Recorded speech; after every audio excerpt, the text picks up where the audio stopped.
Digital copyright. I will try to be slightly shorter today so that we have more seminar discussion time in the second hour. I've come to the wrong end. Avert your eyes for a moment. Okay, copyright. So, those of you scribbling away, do you have copyright in your notes? Who thinks yes? Who thinks no?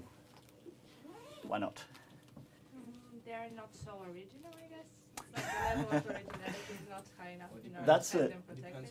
That's a good point. It depends on the person. Yeah. That's a good. That's a really good point. creative, right? So That's true. You have like Yeah. images in between notes. Yeah. Yeah, it depends on whether you're exactly copying down what someone else is. Yeah. If you're exactly copying someone else's copyrighted content, That's right. not So, just paraphrasing. so those are all good points. The answer is yes, by the way. But those are all good issues to think about in deciding whether it's true or not, because a lot of the debate about copyright is not so. I mean, this is a legal definition for you. This is the European Union Copyright Directive definition of what copyright is. But different laws look very different around the world. Even though actually copyright, as I mentioned last week, is one of the areas where, in terms of global governance, you could say it's almost the area of internet policy that's where there is most agreement, and even by treaties going back to the 19th century, the Berne Convention, which I'll mention again in a moment, sort of sets the broad contours of copyright, but the details are often the very controversial things. So one is the level of originality and creativity necessary to justify copyright, because you're right what you said, just a verbatim transcript of what I'm saying. You would not have copyright in. English law tends to set a very low bar for originality. So even if you were making slight edits to what I said in what you transcribed, you would start to move towards having some copyright in it. Then actually, and certainly, edited versions of things create their own copyright. Even things that certainly would not attract copyright protection in other countries, like compiling TV listings, for example.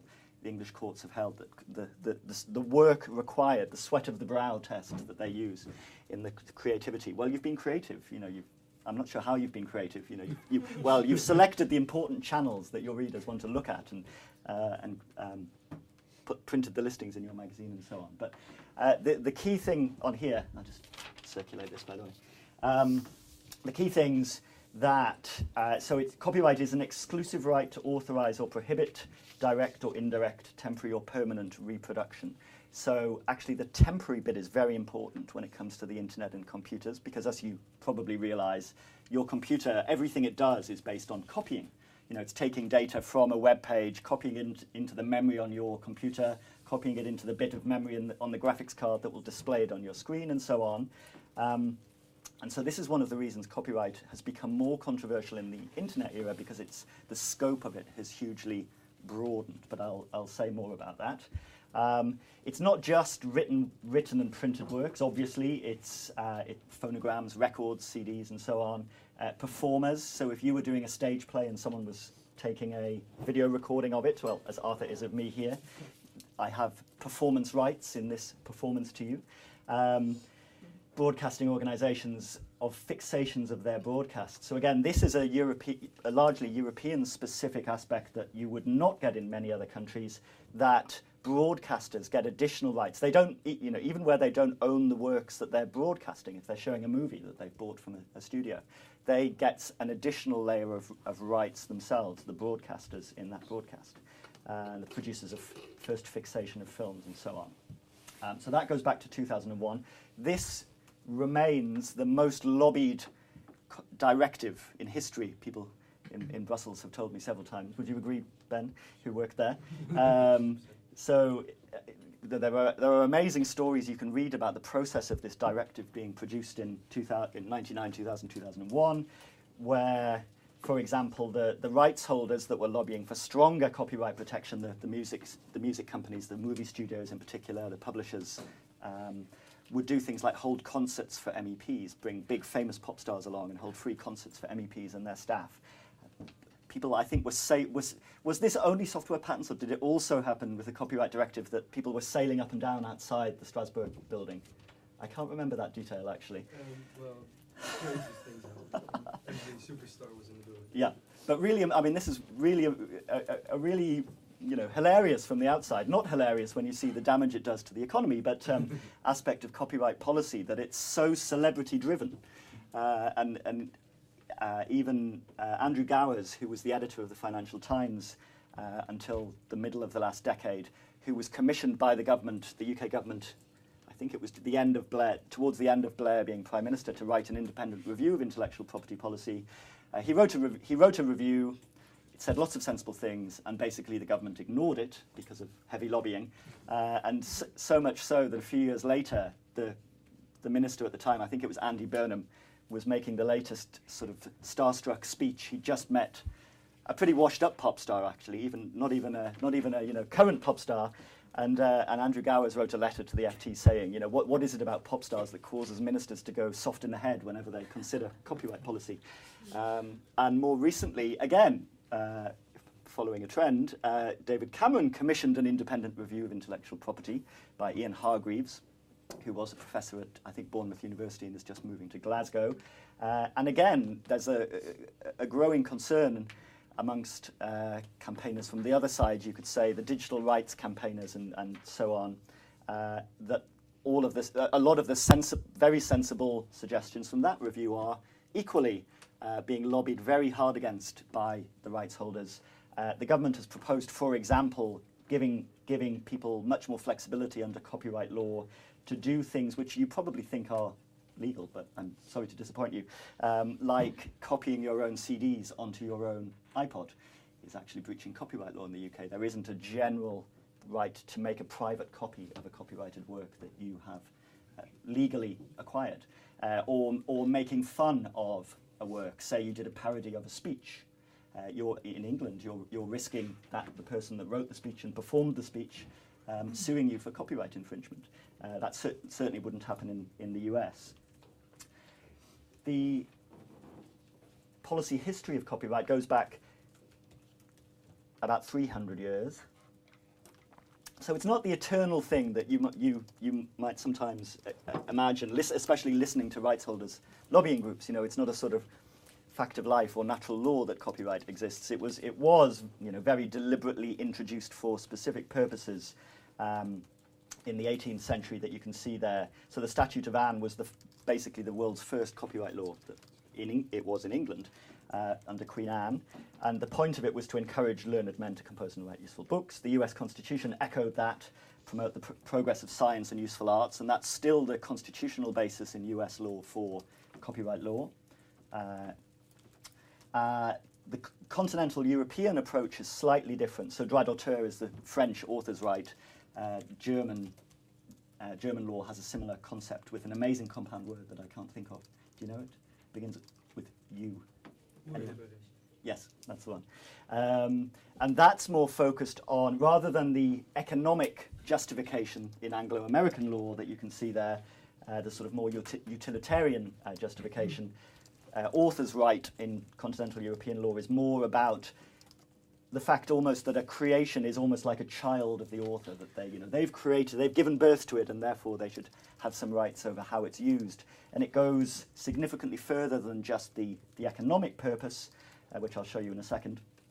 I already showed you last week the Stationers Guild sort of prehistory of copyright, the sort of bargain between the English Crown and the publishers of the time, granting them an exclusive right to publish, to print, as long as they didn't allow the production of seditious and heretical books. So a number of different justifications thrown in there. You'll hear aspects of all of them when you listen to debate about copyright policy. Often the rights holders will start from almost that natural rights, perhaps continental European perspective, without at all acknowledging that it's not a part of English law in any way, or American law. They're sort of it's just a rhetorical device to try to persuade people about the overall fairness of these laws. But strictly speaking, in the UK and the US, copyright is there purely to incentivize the creation of works, and if it goes beyond that, then it's effectively creating a drag on the economy. It's saying that works giving additional protection to works beyond that necessary to incentivize their production basically is stopping other people making reuse of them without the explicit permission of the rights holder for no good reason, in this sense. The rights holders wouldn't see it that way. They would say, of course we should be compensated for every use of our creative works and have control over how they are used, but they are one stakeholder, but not the only stakeholder in the copyright debate. So looking a bit more at some of these details that have proven controversial. So the most obvious way that copyright has changed since the 18th century, since it was introduced in those laws, is the time that it lasts. So just using the US as an example, because they are a consistent series, the first Copyright Act in the US was passed in 1790 and gave copyright for 14 years, which could be renewed once by the author to 28 years maximum. Then you can see it rose slowly at first, so went up to, I think, 42 years in 1831, and then up towards 60 years in 1909. But then a big leap in 1976. The law changed to say, okay, we'll give a copyright for the life of the author plus 50 years. So copyright would persist in works until 50 years after the death of the author. And actually, this graph is quite generous. It's sort of taking authors to die quite young and assuming they'll be productive quite late in their career. It could be much longer than this. Obviously, people in their 20s that are writing novels, you would expect today to live until their 70s or 80s. And then in 1998 in the US and 1993 in the EU, that term has been extended to 70 years after the death of the author.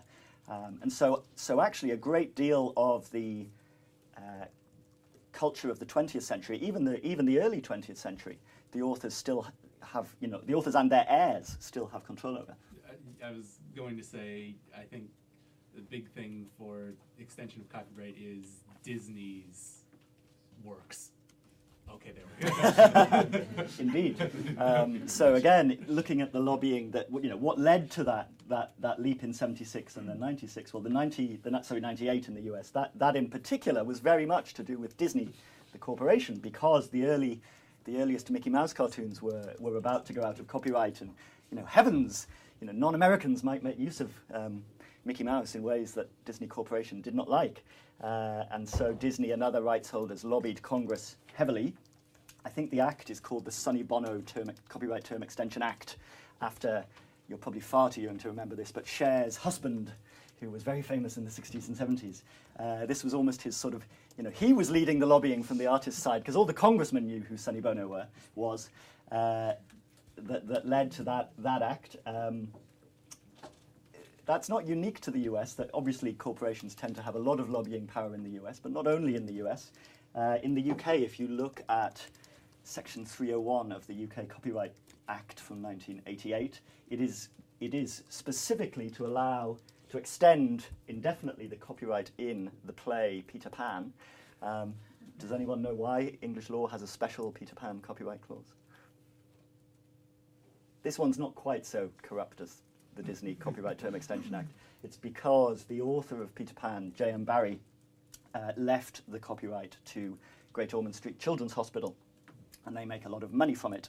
And it was coincidentally that copyright was about to expire around the time that the UK was updating its copyright law in the late 80s, and there was a successful campaign to persuade Parliament to, for this one specific work to allow indefinite copyright in that.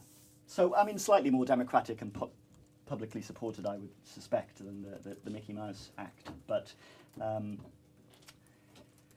it's very interesting to go and read some of the debate about the impact of the internet on copyright. I'm not sure if I, in any other area of policy, read such extraordinary statements as this. Jack Valenti was the chief movie lobbyist for many years, for decades, although retired 7 or 8 years ago, I think. You can see what he said, talking about the VCR, so even the forerunner to the internet, the internet is coming, but 10 years earlier, the video cassette recorder was like a serial killer. He said that seriously. It's astonishing to see. Then Peter Chernin, who was at the time, I think, Chief Operating Officer of News Corporation, Rupert Murdoch's empire, telling Congress what the internet was doing to their business. So you can see estimates of enormous losses, enormous economic damage, $4 billion a year to the software industry. Computer games, $1 billion a year, piracy of songs, leaving the music industry fighting for its digital life thanks to a pillaging that reached levels of more than 1 billion songs a month. So what's wrong with that $4 billion figure, do you think? The way it was. It assumes that people who pirate would have purchased a copy of it. Exactly. So a lot of these, the lobbyists are not quite so naive. And well, enough people have stood up and said what you just said to stop them using such extraordinarily naive estimates any longer. But you're right, they would come up with these incredible figures based on multiplying the full retail price times the number of downloaded copies of music or software and so on. And of course, all of the people doing that downloading were not necessarily going to spend the full retail price. You know, you can have a perfectly good moral argument about whether they were right or wrong to be downloading without paying the full retail price, but in economic terms, it's not that suddenly this, there was a vast sucking noise and all of this revenue disappeared from these industries. There's a much more balanced report, if you're interested in following up this aspect of the copyright debate, actually partly by Ian Hargreaves. He produced a specific paper as part of his review for the UK government looking at the economics of copyright and infringement. And this drove the music industry absolutely round the bend that he said this, but there's a quote in that report that says there is basically no good evidence either way that music downloading actually in any way reduces the revenues of the music industry. Because there is good data that people who download from peer-to-peer networks actually tend to spend more, they buy more music, they go to more concerts, so actually they are music enthusiasts. You can argue about the details, but on average those people seem to spend more money on music products. So that really is that's where we are academically. There are arguments either way, and people have furious rows about it. But there is no evidence that music downloading damages the revenues of the music industry. So actually, they've now taken to personally abusing Ian Hargreaves, which is rather disappointing because he's a very mild-mannered person and isn't fighting back in the same sort of dirty way that the lobbyists are playing this. So, having said all of that background about copyright, I'll talk now more specifically about the technical and legal responses to the internet in the face of claims that whole industries are being pillaged and destroyed as a consequence of downloading. What the music and film companies have done, both with the technology and the law of copyright, to try to stop this pillaging as they would see it. So first of all, digital rights management. This is an idea that if the copyright problem is the internet has made it much easier for people to copy and to share, I mean, that's the fundamental issue, that you're all sitting with devices that let you make unlimited perfect copies of digital works, which was not the case 20 years ago, pre-internet and pre-PC and MP3 player and so on. You could make cassette tape copies, you could make analog copies of other people's tapes and of the radio. The quality would degrade over time, though. That was one key issue, whereas digital copies are perfect. There's no incentive on people to say this copy I've just made of a friend's tape, is so bad I'm going to just buy the tape. So the idea of digital rights management is to say, well, can we change the technology to stop that? To say we will no longer allow people to have perfect digital copying machines, not just in terms of duplicating a work, but even more specific permissions to do things like how often or when people can view a work, can you print a document, can you copy text to the clipboard, and you might not realize this because it's not, and I'll talk a bit more about this, it's not actually so widely used anymore except in films. But even things like Adobe's PDF viewer has DRM built in. And in fact, if you have these slides open, try copying the text. It asks you for password, yeah. I set that just this week on it just to illustrate this. The password is just OII. But if you want to copy the text, feel free. But that's the idea, that the technology itself would enforce copyright. The way the underlying technology tries to do that is, well, first of all, a big problem, if you're trying to enforce a copyright in your work, by changing the software and the hardware that people are using. What's the first major problem in that scheme? You know, I'm putting out a film or a song in digital form, and I want you to use my software to play it, and my software will stop you doing something you want to do. What's the number one flaw with that scheme? You'll use another software? Yes, you'll use a different bit of software which doesn't enforce the restrictions on the work. And so the way that DRM tries to stop that happening is to encrypt the data, and then only my software player has the decryption keys that are necessary to decrypt it and then show it to you. So your other bit of software, or even a bit of software that you yourself might write, won't work. It won't be able to access the content. That's the idea. Only the licensed players have the keys to decrypt the content. And again, I imagine all of you have DVD players in some form, either separately at home or your laptops, if they play DVDs. They do precisely this. There's a DVD Copy Control Association that developed the technology that tries to enforce restrictions on how DVDs can be used, but I'll come back to why that didn't work so well in a few slides. The way that the instructions are given about how a given file can be used, it can be data that's held in the file alongside the audio and the video, so metadata. So when you, for example, if you open an MP3 file, often the title is there already. That's just because it's metadata that's in the file along with the music.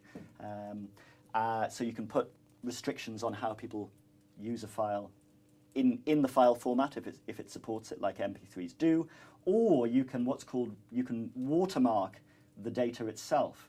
So the idea there is you have a bit of audio or image or video data, and you invisibly embed the usage restrictions into it. So this is an image that has some data watermarked into it. I mean, you can't see anything.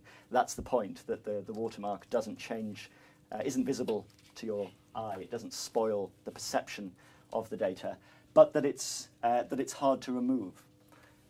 So one way you might use this, as well as putting in terms of use of the work, you might put in the identity of the person perhaps that bought a copy. So say you get you download a song from iTunes. There are rumours, although Apple have never confirmed this, and it's not clear either way, that Apple is watermarking the song with your user ID, so that if you then shared the file, put it on a peer-to-peer network perhaps, ultimately the rights holder could trace it back to you and could take legal action against you. I'm not aware of that actually happening, but that's one of the big reasons of this technology being developed. So you can put restrictions in there and information about the user, the person that the work has been licensed to originally. Obviously that doesn't work with things like CDs or DVDs where they're mass market and everyone's getting the same copy of the file, but they do work with things like iTunes. Just going back to your previous slide, Yeah. Can I ask, does it cost software manufacturers a lot of money to put these DRM technologies in place? That's a good question. So it shouldn't.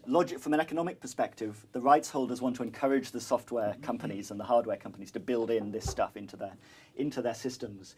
As far as I know, they don't use it as a sort of profit opportunity to charge lots of money to companies like Microsoft that want to put DRM into their software.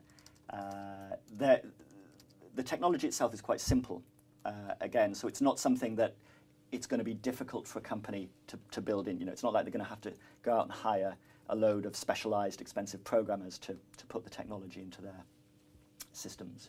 But the potential for monopolistic behavior is an important one. So if you've got, as with DVDs, for example, a DVD Copy Control Association, which everyone who wants to produce a system that will play DVDs has to get a license from, there is a concern that they might charge a lot of money for that license or impose conditions that in a freer market would not survive. Let me just skip forward again. So, having said all of that, DRM is fundamentally a hard problem. Number one, the reason is you don't have DRM chips in your brain. And so, if you're watching a DRM-protected movie or listening to a DRM-protected song, it has to be decrypted and shown on the screen or played through the air so that your brain can comprehend it. And of course, that's a moment when a different bit of software can grab the video or the audio. I mean, ultimately, even just a tape recorder or a camcorder to get an unprotected version of the work. Watermarks can be removed, although the people designing them try to make them in a way that they're hard to remove. Actually, that, again, is a hard problem, especially if you're talking about a mass media product, like a popular song that millions of people will have downloaded. And the thing with watermarks is, if I give even just, say, 3 of you a watermarked version of a song that is individually watermarked with your identity, well, the 3 of you can just compare the file and say, here are all the places in the file that are different between the 3 of us. Let's just randomize them. And it probably won't damage the quality of the file significantly enough for you to care. So you can just remove the watermark just like that. Personal computers are general purpose computers. I mean, that's the point of them in a way. You can reprogram them, download software, do new things with them. So a scheme like DRM that relies on controlling what software you use is always going to have that problem. Even if the rights holders, today persuaded all of the technology companies to stop selling any systems that didn't enforce digital rights management, your equipment would probably last at least a decade. And during that time, there's very little that could be done. And of course, the technology industry is a global industry. So again, you'd have to have 100% compliance around the world, or very effective border controls to stop technology coming into the country that didn't live up to this. And finally, this BOPA thing, Microsoft came up with that catchy acronym, Break Once, Play Anywhere. Another really difficult another reason that DRM is very hard to make work in this way is you have to protect against everybody. The music industry often says, well, we know DRM isn't perfect. All we're trying to do is introduce a speed bump or make it, raise the cost slightly of piracy and infringement. The problem is it only takes one person to unprotect a file and put it on a file sharing network, and that's it for that file, for that work. And if, by the way, the DRM systems are making it harder for your legitimate customers to use your works, and they can get unprotected versions of the file online, what do you expect them to do? Even the honest customers. So another phrase of the music industry was DRM keeps honest customers honest. But, well, actually, no, it doesn't. It drives them to be dishonest if it means that they can listen to a music file on a different MP3 player, for example, than the one that they bought it for originally. So those are the sort of underlying reasons why DRM basically has failed as a strategy for stopping computers copying copyright works without the copyright holder's permission. Some of the specific I put solutions in quotes because they were also total failures, but which are interesting to look at as sort of case studies. So the first one was from the music industry, what they called their Secure Digital Music Initiative, where they tried to say, okay, we know that CD audio is unprotected. It doesn't have DRM features. We're never gonna fix that. But let's develop a new audio format that has DRM built in. Over time, we'll get industry consensus that all music players will use this new format. We will only sell new works in this format. And They developed some what they called candidate algorithms, candidate systems for this, and then they very sensibly, actually, this was maybe the one sensible thing they did, was have a hackathon where they got some music files which they had protected using these candidate algorithms, put them on their website, and offered a $10,000 prize to anyone that could break one of the 5 candidate algorithms. But then what happened, which is hilarious even now, it was even more hilarious then, was a group of computer scientists led by Ed Felton at Princeton University broke all of them and wrote a paper explaining how they had done it and submitted it to an academic conference, and it was accepted, and they were going to present it at this conference, and the music industry went mad and sort of started sending letters threatening to sue them, their employers, the people hosting the conference, and so on and so on and so on. And I was just completely coincidentally at this conference, and it was amazing because Felton turned up, and in the end he was, I'm not sure if it was that he was genuinely concerned about these legal threats or he just correctly thought it would generate even more publicity for him to say, okay, I'm going to withdraw the paper from the conference, but then I'm going to have a press conference, next door and explain to the media what we've done and how this all works, which he did, and it generated endless publicity. And the music industry was so embarrassed by this, essentially they gave up on SDMI not that long afterwards. They did try to introduce some basic DRM elements into normal CDs, into CD audio. So they would do things, for example, if you put a CD with some software into a Windows machine, it will auto-run the installation program on the CD. So, for example, the rights holders tried putting some DRM software on the CD so that you could listen to, in a way that you could listen to the CD as normal audio on your CD player, but if you put it into a Windows machine, it would see that there was an installation tool on there, run it, install some DRM, and then restrict the way that you use the audio on that CD. But can anyone guess how that was circumvented? Exactly. If you press the Shift key when you put a CD into your Windows machine, it won't auto-run the software. Oops. So then it just looks like an ordinary CD audio CD to your PC. So that was the way that one broke. There was another one where that bit of software, the DRM software, was in the outer ring, the outer track of the CD. So if you took a marker pen and drew a circle around the CD, that equally circumvented the software. And by the way, it used to be illegal in English law for me to tell you this. Well, certainly to publish it, so certainly putting it on a video and putting it online would have been illegal. But that was changed in light of the European Union directive that I showed you a moment ago. Finally, the content scrambling system, which is what DVDs use, the problem with that was at the same time as the rights holders were trying to use encryption to protect their works, they were still rather worried that governments more broadly were very unhappy about the widespread availability of encryption because it lets people conceal information from governments. And so the encryption cipher that they designed to use in this system is incredibly weak, and unsurprisingly, somebody broke it.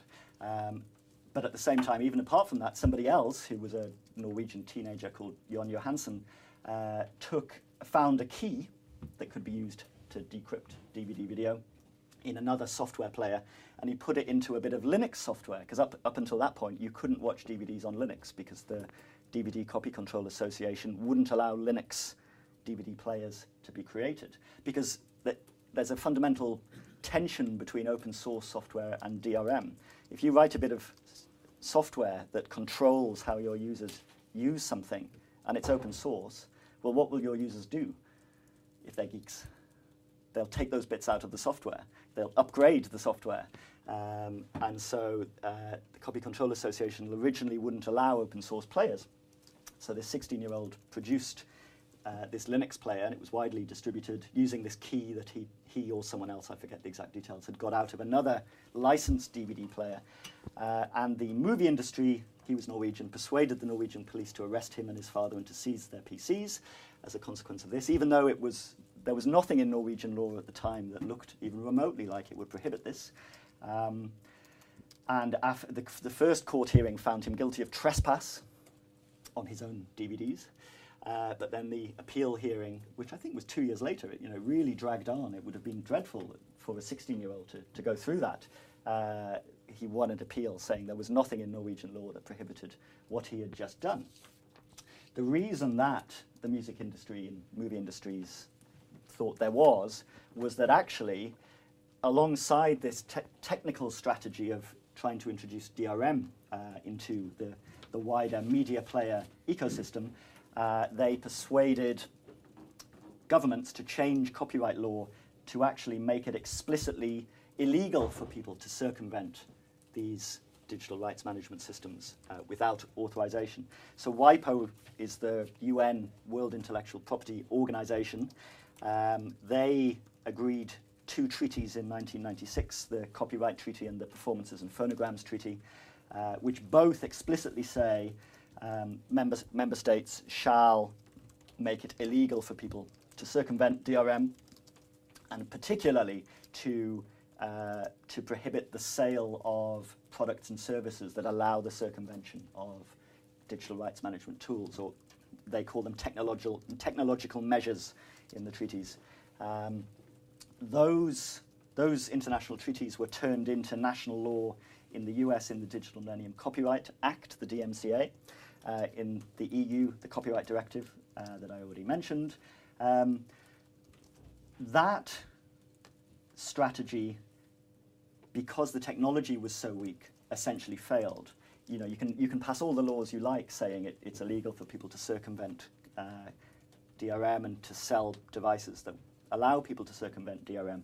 But if people, if you can't effectively enforce the laws and there are no social norms essentially saying people shouldn't be doing this, then they're very unlikely to succeed. And in fact, I suspect all of you will be breaking those laws, because how many of you have a DVD player that will play multi-region discs? Only a few, I'm sure more than you do, even if you don't realize. And strictly speaking, that is illegal. That's breaking these laws, because those DVDs, the region control is a DRM system, so the DVD is tagged with the code of a region. I think the regions are North America, I think, Europe, Australasia, Asia Pacific, and a few others. And if your DVD player lets you watch a DVD from a different region, actually the player itself is illegal and you are circumventing DRM, and so strictly speaking, breaking these laws. But does anyone feel guilty knowing that? Seriously? No. No. And this is again coming back to the issue I mentioned last week about practical enforcement of laws, often relying on social norms. And this was actually something that Gowers pointed out in his independent review in 2006, that copyright infringement is the most common crime committed by 16 to 24-year-olds in the UK.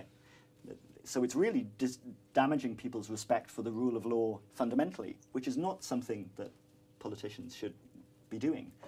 Because, of course, once you start disregarding the rule of law in one area, well, it's no doubt going to affect your perception in other areas. It's not, strictly speaking, a criminal offence. You wouldn't be investigated by the police and go to jail, but there are civil penalties for doing those things, and the rights holders would have a right of action against you, which they have widely used in going after people using peer-to-peer networks. I'm sure you've seen the coverage of that, of people being identified by lawyers, sent threatening letters, offered deals. They would settle for several $1,000s. I mean, often a lot of money. And if people didn't take up those settlements, they were risking very, very significant fines. So there have been a few cases in the US where people have been ultimately hundreds of thousands of dollars has been awarded, of damages has been awarded against people. And that's particularly because in the US there's an act called the No Electronic Theft Act, which sets very high mandatory damages in those kind of cases. I'll come back to the Digital Economy Act and the 3 strikes idea that's been the more recent development in technological fixes for infringement. But first, just mention another area that is also problematic about DRM, but not so much of an issue anymore, because by and large that DRM strategy has failed, and certainly with music now, MP3 is the format of choice, and there's no DRM in that. So one of the issues with technological enforcement of copyright is copyright has some exceptions, because particularly of that Anglo-American utilitarian justification of copyright. There are some areas where legislators have said, well, strictly enforcing copyright to, for example, stop people making private copies of works that they have legally acquired, whether those are photocopies of a book that you own or putting a CD onto your MP3 player, doesn't make much sense, except in England. And so in most countries in the world, it's legal to do that. It's legal in most countries of the world, including England, to make use of copyright works for the purposes of teaching and research. So that's why I hope Disney will not sue me for using a picture of Mickey Mouse. You can make limited copies of journal articles and sections of books. Although the publishers are very unhappy even about that idea. I met someone from the Publishers Association a few years ago who used to hang out in one of the photocopying shops near University College London, watching students photocopying books and getting more and more worked up about it. As I mentioned already, you're in most countries in the world allowed to reuse works if you're going to parody them. And very importantly, disabled persons are allowed often to make specific uses of works without permission from the copyright holder. For example, taking a text document and having it read to them, a blind person, by software. That means they can access the work, which they could not before. And that makes a huge difference if you're a visually impaired person. Imagine trying to do a degree if there was no way that you could do the reading. You couldn't. There would need to be a way for you to do that. In the US, this idea is called fair use, and it's very broad. So in US copyright law, it's not just these specific activities that are exempted. There's a broader test in the law which says you can make uses of works as long as you're not essentially damaging the market for them. Whereas in European law, it's called fair dealing, and it's much more explicit. So the specific exemptions are listed in the Copyright Directive, and they include these four. There are, I think, 19 in total. A problem of that is that the member states are allowed to pick and choose which of them they implement, and so you can have several billion combinations of these 19 different exemptions, and that hardly promotes a single market in copyright works across the EU, which is one of the main purposes of the EU, after all. However, the problematic interaction between digital rights management and fair use or fair dealing is that computers are not nearly smart enough to know when someone has a legitimate reason for breaking the copyright protection on a work. So you could try to set up a system where visually impaired people could have a special bit of software installed on their computer that would allow them to do that text-to-speech conversion. But the broader fair use exemptions, like the teaching and research one, for example, how on earth would this computer know that I was showing you Mickey as part of a class rather than for some other reason, and therefore it should allow me to circumvent protection on Mickey this time, but not tomorrow morning, perhaps. And the same Ed Felton I already mentioned wrote a good paper about this in 2003, where he said, basically, the nuance of fair use is so far beyond the capability of technology to be programmed into technology that it's unlikely to be the case in the foreseeable future that you could ever make fair use part of digital rights management. So in effect, that says this whole area, this whole sort of cutout of copyright law, fair use and dealing, that has been set up for very good reason from a public policy perspective, we're just shoving it to one side. It just won't apply in practice to works that are protected by DRM. Even if people are trying to circumvent DRM to make legitimate use of the copyright work. So that is a feature of both the US Digital Millennium Copyright and the EU Copyright Directive, that the law first of all says you may not circumvent DRM. It doesn't say unless. What the Copyright Directive does to try to fix this problem is to request voluntary measures from rights holders. So it doesn't require rights holders to do anything about this problem, but it sort of implores them to. Do you think that's worked? No, it hasn't. However, if those voluntary measures are not forthcoming, then most of the member states have some administrative law procedure that a blind person, for example, could make a complaint to a government office saying, I'm trying to make use legitimately of this work, DRM is stopping me, please do something about it. The Netherlands apparently doesn't have this provision, strangely, but most of the other member states do. But it's been very underused. You could say, well, that's a sign that this fair use DRM issue is not a problem, actually. It's just something that copyright activists use to bash DRM with. Or you could say that it's actually, the problem is that it's something that it's a procedure that most people wouldn't know about, certainly wouldn't know how to take advantage of it, and it would be a lot of work for one individual. It would be more feasible for campaigning groups to do, but for some reason they have not, by and large, done this. It's happened more in the US, so the equivalent in the DMCA is that every 3 years the Librarian of Congress can choose to exempt certain classes of works from DMCA protection, and in the past that has applied to things like phone unlocking, mobile phone unlocking. Although the most recent set of exemptions, apparently that no longer applies. However, taking a step back, fundamentally this DRM strategy did not work in the way that the rights holders wanted it to work, and they've largely given up on it in music. They're still trying with film. For all the reasons I just described about the problems with music, I think it will fail with film, just as dramatically as soon as people have the bandwidth to effectively exchange very large movie files. It is applied to some software, particularly on smartphones. So a lot of app stores, Apple's App Store has DRM built into it to try to stop, once you've downloaded an app, to try to stop you sharing it with someone else. But I think the key is getting the business model right much more than saying, the technology itself is not at all a magic answer.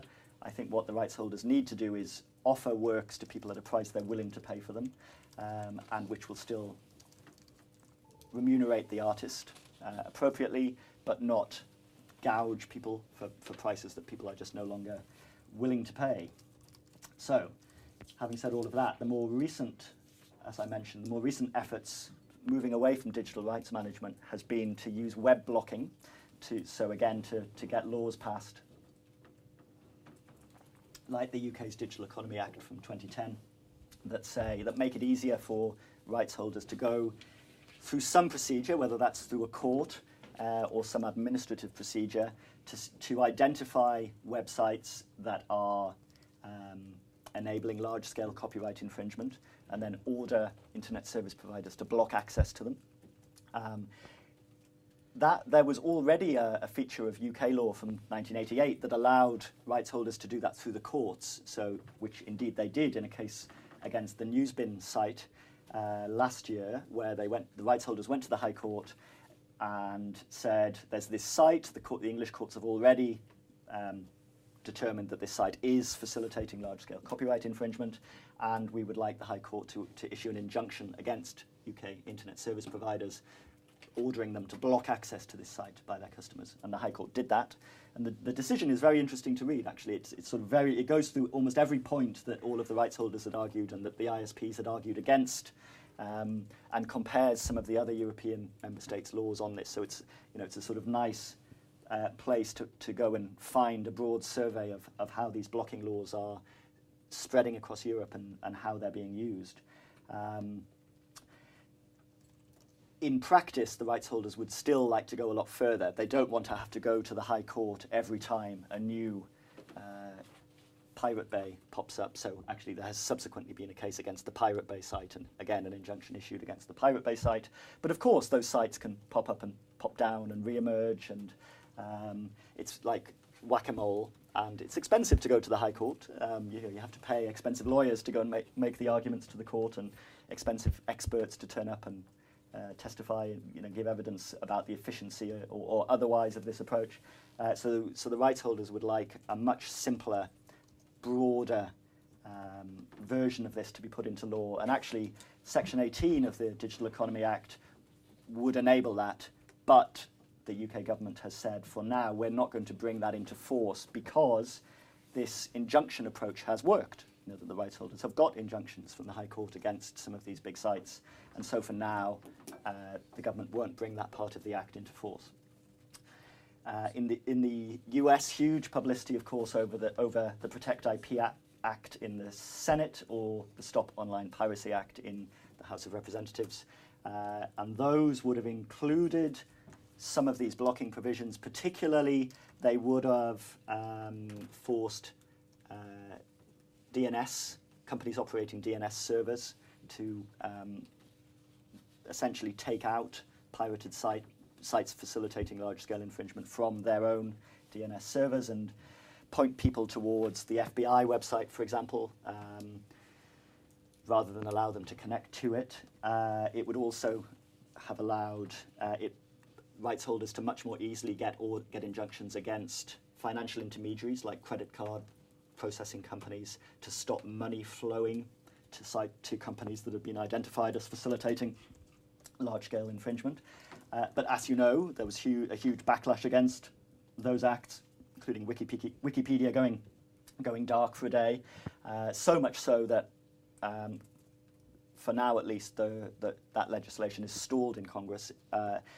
You can be sure that the rights holders will try again in the next session of Congress, perhaps less broad versions of these powers. I think certainly they won't make the mistake again of so alienating the industry players, you know, the ISPs and the Googles and also some of the civil society people, particularly the Wikipedians, because that got so much publicity. But I think that, you know, that was just a failure of strategy in getting this through. If they come back with the support of some of the big industry players, or at least their acquiescence, I think it would be much more likely that Congress would pass laws like that. And in fact, actually, you might have seen just very recently, this strategy is already paying dividends. So Verizon has agreed voluntarily to introduce a 6 strikes scheme. So what that means is if rights holders make complaints that Verizon's customers are sharing works without authorization, after 6 of those reports, then Verizon will start doing things like blocking those customers' access to popular sites like Facebook and YouTube, or even requiring them to take an educational class in the importance of copyright before they are reconnected to these sites. I would love to see what that class would look like. And then finally, again, it got a lot of publicity ultimately, so I'm sure you've heard about ACTA, the Anti-Counterfeiting Trade Agreement, which was negotiated between the US, EU, Japan, and then a number of other rich world countries, largely in secret, so this was one reason it was so controversial. And unsurprisingly, because it was a secret process where industry had a lot of input but civil society did not, the agreement ended up looking rather unbalanced. Some of the worst bits of it in the drafts were removed as a consequence of negative publicity, but the final agreement was still so objectionable that a campaign at the European Parliament persuaded the European Parliament to stop the EU from ratifying this agreement, which was a big surprise to the European Commission and to the member states, because the Parliament had never really been so assertive before, and particularly over something that initially seemed quite, to them, uncontroversial. You know, who could be against stopping counterfeiting and piracy was the perspective of the people in the parts of the European Commission that negotiated this agreement. And the US is still negotiating provisions like the ACTA provisions with a whole range of Asia-Pacific countries, including Australia, called the Trans-Pacific Partnership. And again, it's fascinating to watch the lobbying process there. So there was a meeting of the group negotiating this agreement, I think early last year in a San Francisco hotel, which civil society campaigners found out about and organized their own meeting next door to the hotel of campaigners about this agreement. And then the hotel withdrew their booking. The government negotiators basically put pressure on the hotel to stop the civil society groups from holding their own meeting at the same venue at the same time. So, you know, the politics is pretty brutal in all of this. That's one reason it's fascinating to watch all of this evolve. And last slide, I don't think this, sorry. going backwards and forwards. I don't think this blocking campaign is really going to do any better than the DRM campaign ultimately in stopping copyright infringement for a number of reasons. First of all, obviously people can encrypt the data that they're sending between their computers on peer-to-peer networks, and that makes it much harder for internet service providers to spot people that are infringing copyright and even to block peer-to-peer networks. Not completely impossible, but much more difficult than the music industry thinks. And encryption isn't going away.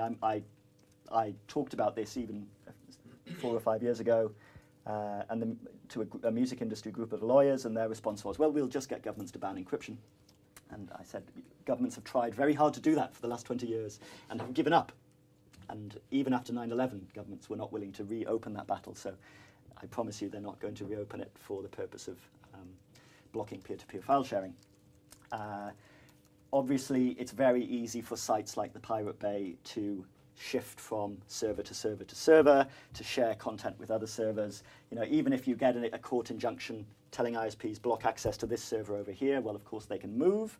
Then you have a debate about, well, how broad should the order be? Should it say something like, you know, this server plus any other server that the site moves to? Well, they can move pretty quickly. They can duplicate and replicate the site pretty quickly. That might be a lot of servers over time. Does that mean the rights holders have to keep going back to the court for new orders? You know, there's legitimate discussion to be had over that. Even the focus on peer-to-peer systems itself is actually now becoming slightly obsolete because people are moving to Cyberlocker sites, as they're called, rather than peer-to-peer sites like Mega Upload, and even more simply to what computer geeks call Sneakernets, which is literally you copy the file onto some media, walk across the room, and then hand it to the person that wants it. And if you think how easily, you know, the people who are mostly using peer-to-peer systems, so teenagers and young adults, they're in classrooms most days. You know, you can fit your entire music collection on a USB stick. It's pretty easy to share it to friends that want it. Or even, I haven't seen this yet, but I'm sure they must exist because it would be so easy to write. You could make a peer-to-peer system that used Wi-Fi and Bluetooth. So your computers, very trivially, you know, every time you met up, could just synchronize all of your music collections over the air without you even having to do anything. And how would this blocking strategy stop that? You know, there's no central point. It's not even that if you were using Bluetooth, it's not even that Oxford's Wi-Fi access points could do anything about it. Your computers would be communicating directly, or there is a Wi-Fi direct communication mode as well as via an access point mode that you could use.